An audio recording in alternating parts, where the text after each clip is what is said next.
안녕하세요, 토마입니다. 4월 10일 신혼부부 결혼 영상을 시작으로 유튜브를 시작한 지 어느덧 5개월 차에 접어들었습니다. 2개월 차 때 초보 유튜버 영상 찍었을 당시 구독자가 36명 정도였는데 어느덧 구독자 수도 22배 늘어난 800명 가까이 되었습니다.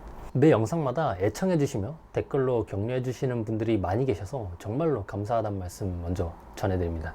또 아내가 8월 21일 출산하던 날 댓글로 많은 성원을 남겨주신 모든 분들께 정말 감사하다는 말씀 드립니다. 한 오전 10시에서 11시쯤에 분만실에 아내가 입원을 해서 저는 밤새 진통을 하고 아기를 낳을 줄 알았는데 입원한 지 단 4시간 만에 바로 분만했습니다. 자연분만으로 매우 예쁘고 잘생긴 아들을 생산해서 저는 지금 매우 행복합니다. 지금 있는 산후조리원을 퇴소하고 집에 가면은 어떤 헬게이트가 기다리고 있을지는 상상도 안 가지만 말입니다. 이번 영상에서는 딱딱한 경제지표 얘기보다는 근 5개월간 경제 유튜브 채널을 운영하면서 자료는 어떻게 준비하고 영상을 만드는 데 시간은 얼마나 소요되는지, 어떤 게 힘들고 아쉬운지, 또 제가 시청자분들께 꼭 당부드리고 싶은 부분에 대해 가볍게 얘기를 해볼까 합니다. 제가 현재 구독하고 있는 경제지가 총 7개입니다. 월스트리트 저널은 매월 4달러, 하나로 약 5,200원, 매일경제는 매월 15,000원, 이코노미스트는 매월 18,000원, 블룸버그는 매월 35달러, 하나로 약 47,000원, 파이낸셜 타임즈는 연간 87만원을 내는 등 모두 구독료를 지불해서 구독하고 있습니다. 구독지가 많아 제가 매일매일 다 볼 수 없으나 출퇴근 시간, 지하철 안에서, 그리고 집에서 쉬는 시간을 할애하여 최대한 많은 기사를 읽으려 하고 있습니다. 7개 구독지에서 쏟아지는 기사량도 많다 보니 하나하나 시간을 다 할애할 수가 없어 중국 부동산 위기, 최근 기름값 상승, 미국 신용 강등과 같이 일반 대중들이 공감하고 체감할 수 있는 내용들 위주로 골라서 읽고 있습니다. 영상을 만들 때 참고할 만하다 싶은 기사들은 제 개인 카톡으로 링크를 보내 나중에 대본 작성할 때 다시 참고를 하곤 합니다. 기사 외에 발표되는 세계 경제 지표들은 주로 트레이딩 이코노믹스를 통해 확인합니다. 발표되는 수치들이 시간대로 나열되어 있고 전월 대비 시장의 컨센서스 대비 어떤 결과가 나왔는지 한눈에 알아볼 수 있어 좋은 장점이 있습니다.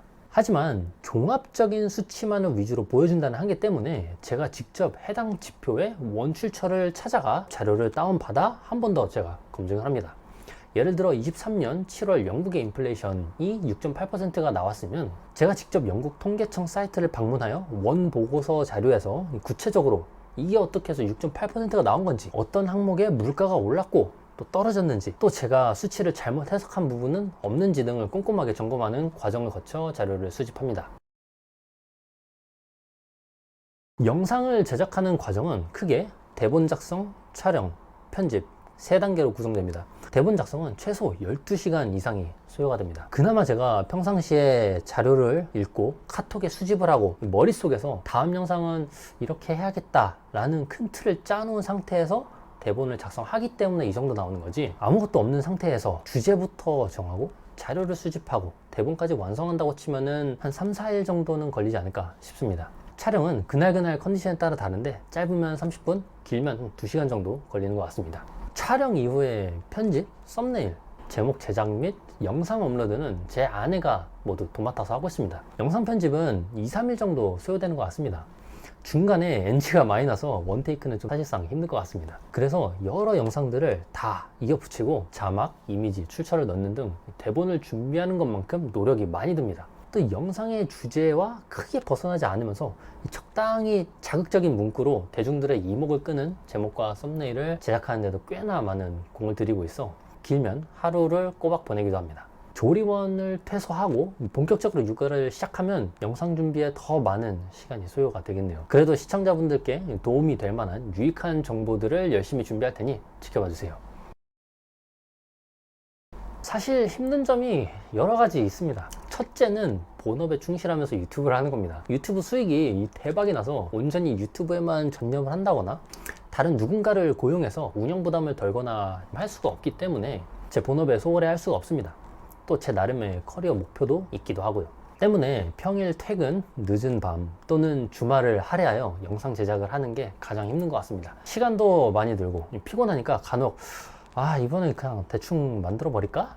라는 유혹이 들긴 하지만 그래도 한번 하면 완벽하진 않더라도 최소한 나 스스로를 만족할 수 있을 정도의 퀄리티와 시청자분들께 제대로 된 정보를 전해드려야 된다는 나름의 사명감, 그리고 시청자분들의 힘이 되는 댓글들을 생각을 하며 항상 최선을 다해 준비하고 있습니다. 또 다른 힘든 점은 저랑 아내가 같이 고생을 해서 만든 영상을 유튜브 알고리즘이 노출을 시켜주지 않아 묻혀버릴 때입니다.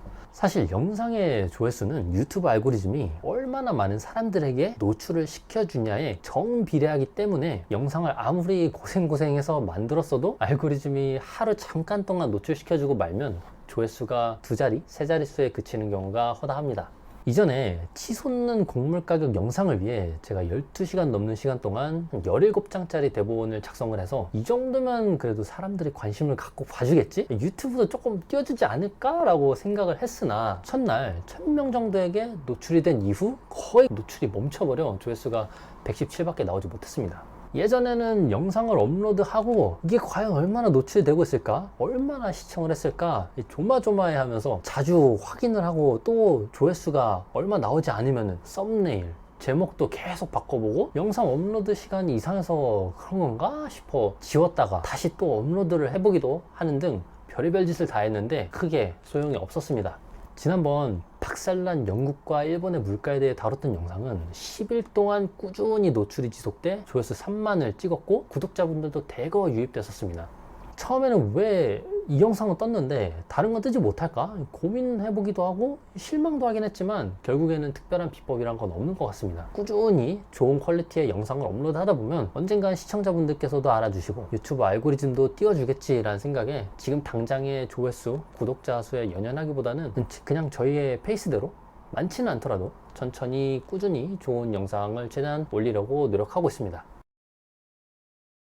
경제지표 특성상 시기성이 정말 중요해. 그 시기를 놓치면은 사실 사람들의 관심에서 사라지게 됩니다. 예를 들어 작년에 기름값이 2,000원을 넘길 정도로 엄청 비쌌대 라는 얘기보다 이번 달 기름이 벌써 1,800원 넘었대 라는 얘기가 더 시기적절하게 와닿죠. 최근 잠만 자고 일어나면 경제 관련한 중요하거나 흥미로운 이벤트들이 쏟아져 나오는데 제가 이 많은 이벤트들을 모두 시기적절하게 영상으로 만들어 시청자분들께 전달드릴 수 없는 게 사실 가장 아쉬웠습니다.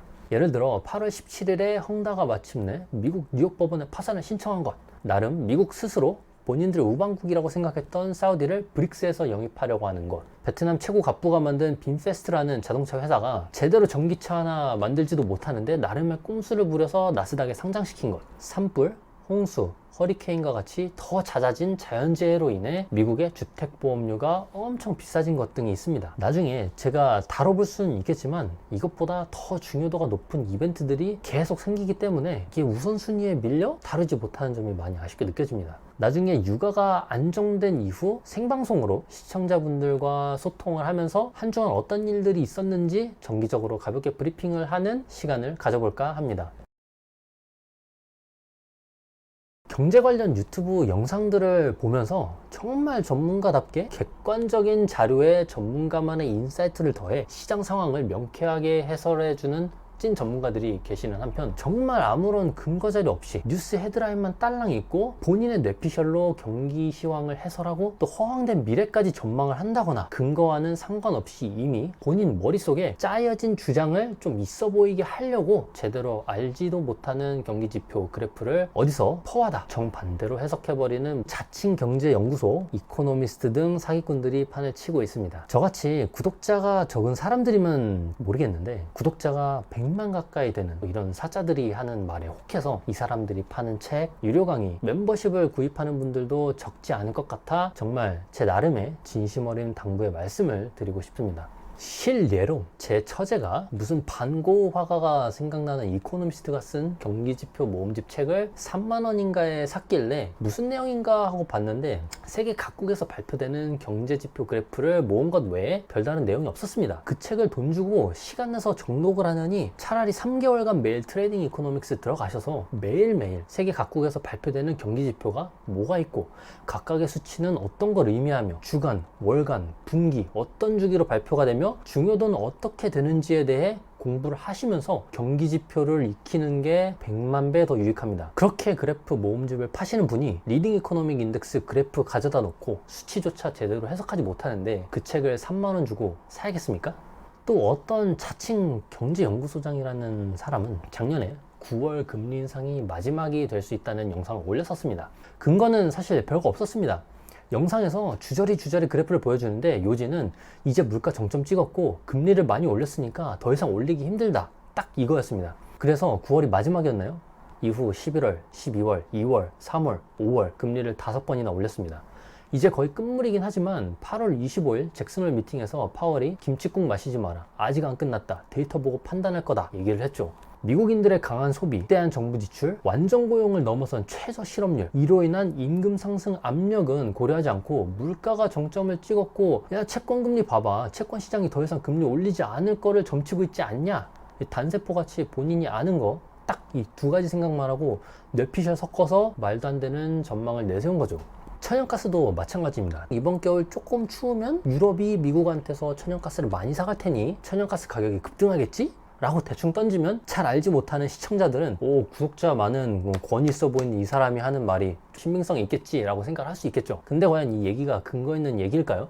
제가 천연가스 전문가는 아니지만 작년 천연가스 인버스를 치기 위해 미국 에너지정보사무국 사이트에서 매주, 매월, 매분기 발표되는 자료들을 싸그리 읽고 천연가스 기사만 전문적으로 다루는 내추럴 가스 인텔리전스 사이트에서 업데이트되는 기사를 매일 찾아 읽었고, 지금 유료로 전환됐지만 실제 천연가스 트레이더들과 기상학자들이 실시간으로 정보를 공유한 애널리스트를 투자에 필요한 정보를 얻었습니다. 최근에는 천연가스로 크게 재미볼 소지도 없고 시간도 별로 없어 별도의 시간을 할애하고 있진 않으나 저 작자보다는 더 근거 있게 왜 가격이 급등하기 힘든지에 대해 얘기를 해드릴 수 있습니다. 우선 미국의 천연가스 가격은 크게 날씨와 재고량 이 두 가지에 의해 결정됩니다. 미국 전체 전력 생산의 40%를 천연가스가 담당하고 있기 때문에 날씨가 덥거나 추운 정도에 따라 전력 수요와 천연가스 소비량이 좌지우지됩니다. 재고가 적은 와중에 한파가 들이닥쳐 소비가 치솟으면 당연히 비축한 천연가스가 얼마 없어 수요 공급이 깨져버려 천연가스가 순간 치솟겠지만, 재고가 많은 상태에서 한파가 들이닥치면 가격에 큰 변동은 없습니다. 쌓인 재고를 털어버리면 그만이니까요. 작년 8월부터 미국 기상청은 23년 겨울이 평년보다 더 따뜻한 겨울이 될 거라 예고를 했었습니다. 그리고 작년 매우 따뜻한 겨울로 인해 미국의 겨울 전력 소비가 평년보다 적어 천연가스를 얼마 소비하지 않아 재고량이 이전 5년의 평균 재고량보다 훨씬 높았고 아직까지도 높은 상태입니다. 그렇다면 유럽의 천연가스 재고량은 현재 얼마나 될까요? 러시아 천연가스가 끊겨서 부랴부랴 겨울 대비하려고 천연가스를 영끌해서 다 모아놨더니 막상 역대급 따뜻한 겨울로 인해 천연가스 재고가 남아 돌았습니다. 전년 대비 그리고 직전 5년 평균 대비 월등히 높은 재고량이 남아있죠. 심지어 아직 방출하려면 2달 이상 남았음에도 불구하고 천연가스 재고가 이미 최대 수용치에 달해 있습니다. 미국, 유럽 둘 다 이미 재고가 쌓일 대로 쌓여 있는데 올 가을 앞으로 한두 달 남은 기간 사이에 천연가스가 급등하겠습니까? 차라리 8월 초부터 대두된 호주 LNG 시설의 노동자 파업으로 인한 천연가스 가격 급등의 위험성을 언급하거나 올겨울 너무너무 추워서 23년 내내 비축해둔 천연가스를 다 털어먹고 난 이후에 내년 역대급 무더위 여름을 통과해서 또 내년 추운 겨울까지 어떻게 재고를 채울지 막막하고 너무 답이 없어 보여서 천연가스 가격이 급등할 수 있다는 얘기가 훨씬 더 논리가 있을 겁니다. 달랑 금리 많이 올렸고 물가 정점 찍었으니 이제 금리 한번 올리고 말 거라는 뻘소리를 하고 또 현 시장 상황의 역학에 대한 이해도 없이 겨울에 추워지면 천연가스 많이 살 테니 천연가스 가격 많이 오르겠지? 자기 뇌피셜로 찔러보고 아닌 말고식인 사람의 책과 월 10만 원이 넘는 유료 멤버십에 정말 사비를 들을 만한 가치가 있을까요? 제가 여기서 자칭 전문가들보다 더 똑똑하니 나를 믿어라 이런 얘기를 하려는 게 아닙니다. 제가 정말 시청자분들께 강조드리고 싶은 거는 비판적인 사고입니다. 상대가 진짜 전문가건 가짜 전문가건 누가 됐건 간에 누군가 이건 이렇다라는 주장을 내세우면은 근거가 무엇인지, 출처는 어딘지, 또 이 근거를 제대로 해석하고 적용을 했는지 비판적으로 생각을 해야 된다는 겁니다. 모두가 바빠 시간은 부족한데 정보는 쏟아지다 보니 저 같은 사람들이 짜집기한 영상들을 대부분 시청하실 겁니다. 개중엔 저런 근거 없는 거짓말에 혹해 사자들이 팔아먹는 영양가 없는 책, 강연, 유료 멤버십 이런 것들을 돈 들여 사시는 분들도 계실 수 있습니다. 그리고 비판적인 사고 없이 저런 걸 들으면서 이 사람 대단하구나, 진짜 전문가구나 라고 빠지실 수도 있습니다. 그냥 돈 주고 샀더라도 그렇구나 하고 넘기면은 그만이겠지만, 만약 뇌피셜 거짓 정보를 맹목적으로 믿고 이걸 기반으로 투자 결정을 내린다면 어떨까요? 만약 그 사람이 찍어준 대로 잘 풀리면은 거봐, 이거 봐라, 내가 사라 그랬지? 오른다 그랬지? 내 말 맞지? 했지 그랬지 거들먹거리면서 더 많은 조회수를 빨아먹고 더 많은 결제를 하게끔 유도할 것이고, 만약 반대로 잘 안 풀리면은 투자 책임은 전적으로 매수 버튼 누른 느그 손모가지에 있습니다 하거나, 혹은 영상을 삭제하고 내가 언제 그런 말씀 하고 발뺌하겠죠. 그러진 않겠지만 천연가스 급등할 거다라는 거짓된 시그널에 혹해 천연가스 ETF 레버리지 2배에 돈 때려 박았다가 다 날려먹으면 이거 누가 책임져 줄 겁니까? 이 사람이 책임져 줄까요? 매수 버튼 누른 본인이 책임져야지. 저는 전문가도 아니고 어디 경제 관련된 일을 하는 사람도 아니고 단순 취미로 경제지를 읽고 지표를 남들보다 더 세심히 살펴보는 것밖에 못하는 일반인입니다. 그래도 제가 한 가지 조언을 드리자면, 저를 포함한 그 누구도 쉽게 믿지 마시고 이 사람 말이 정말 타당한 근거에 기반한 말인지 의심을 해보시고 한 번 더 확인하는 습관을 가지시고, 누가 이거 주식 사야 된대 라는 말에 매수 버튼을 누르는 게 아닌 본인의 확실한 주관과 근거를 기반으로 투자를 하셨으면 좋겠습니다. 제가 준비한 영상은 여기까지입니다. 구독과 좋아요는 영상 제작에 큰 힘이 됩니다. 그럼 다음 영상에서 또 봐요. 안녕.